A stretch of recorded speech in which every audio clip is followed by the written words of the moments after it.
Hello and welcome to the Book Thing. My name is Mark and today I am talking about the next book in my Discworld read-through, Lords and Ladies.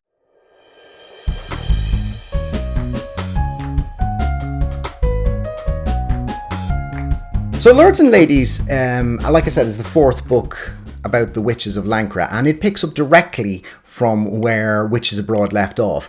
The three witches, Margaret, Nanny Og and Granny Weatherwax, are arriving back in Lancre after the events of Witches Abroad, and they come back to find that some things have happened in their absence. For a start, King Verence has decreed that he and Margaret are going to be married and has made all of the arrangements for the wedding in Margaret's absence.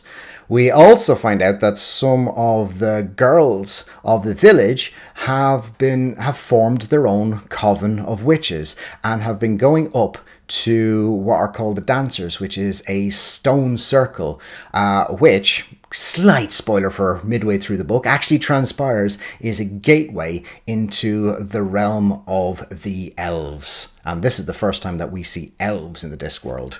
So, because we've got the royal wedding and we've got access to this elvish realm, what we've got with Lords and Ladies is basically Terry Pratchett doing his version of A Midsummer Night's Dream. And he likes to play with the trope of what elves are supposed to be like. From the Tolkien view of elves, they're these tall, beautiful, wise, immortal creatures. But in Terry Pratchett's view, they are beautiful and they are immortal, but what they are in fact is childishly cruel. These elves are basically like the type of child who pulls the wings off flies.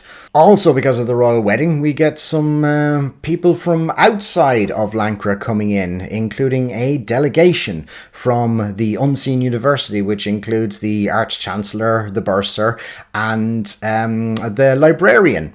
So the characters in this are largely characters that we've already seen before, with the exception of the new witches and the elves. So most of them from the witches stories, and also the delegation from Unseen University. There's also Casanunda, who is the play on words of Casanova from Witches Abroad, who still has a soft spot for Nanny Og. He's the world's second best lover and a dwarf. The plot is a little bit all over the place. It gets much, much better later on when the elves actually finally make an appearance, but up until that, it's a little bit all over the place, and it just feels like a bit of a rehash of some of the greatest hits and just a little bit of fan fiction-y and bringing some of the characters together who have not been together before. It's still funny. It's still got Pratchett's trademark humour.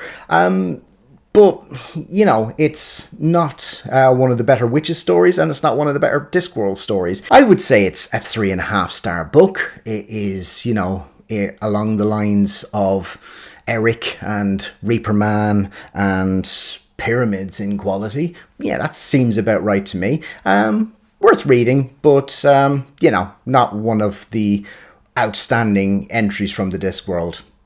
So that was my review of Lords and Ladies. If you enjoyed that, please consider hitting the like button.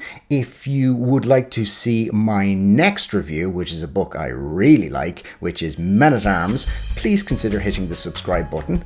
In the meantime, thank you very much for watching, and take care.